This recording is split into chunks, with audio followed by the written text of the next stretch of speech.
Hello guys, in this video I will show you how to create professional infographics using the Canva app. But first of all, I just want to mention, don't forget to subscribe to my channel because at 10,000 subscribers I'm going to show you my whole YouTube revenue statistics and my growth strategy, how you can make money online.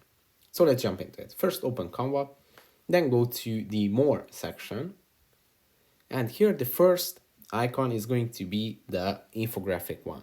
Now tap on it, and then Canva is going to generate for you a editing file which already has the ratio, quality, and size that you would need for such an infographic. And from here you can go and upload your own images by the upload icon. You can use images from the Canva library, which has copyright-free images that are all very beautiful and professional. You can add text to it and anything.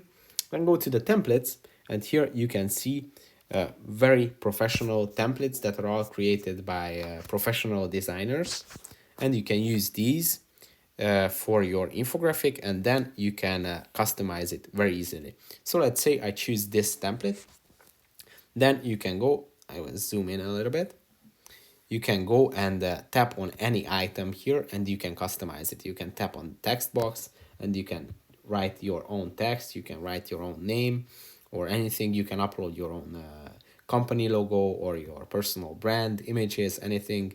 You can move the background. So everything that you see on this template is customizable. You can add your own website link here.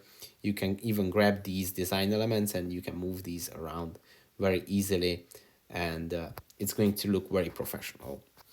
If you are looking for some specific infographic types, you can go to the search bar and you can search for different industries or kinds of infographics, or you can just search the library here, or you can go and see by categories. As you can see, there are different categories of infographics. There are education infographics for kids, for example, comparison infographics, data infographics, information infographics.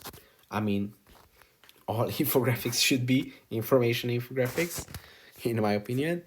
Process infographics, if you are trying to implement a business process or anything. Business infographics, science infographics, art, and really anything. And as I told you, you just choose one of these and then you can customize it. Just tap and customize, change colors, add details, add text or anything. It's very easy and it looks very professional. And in my opinion, this is a lot easier way than hiring a professional designer to do it, because that can cost a lot. And in some of the cases, it won't even be so good looking as these designs. So that's it for this video. I hope it was helpful for you. If it was, please consider subscribing and see you in the next one.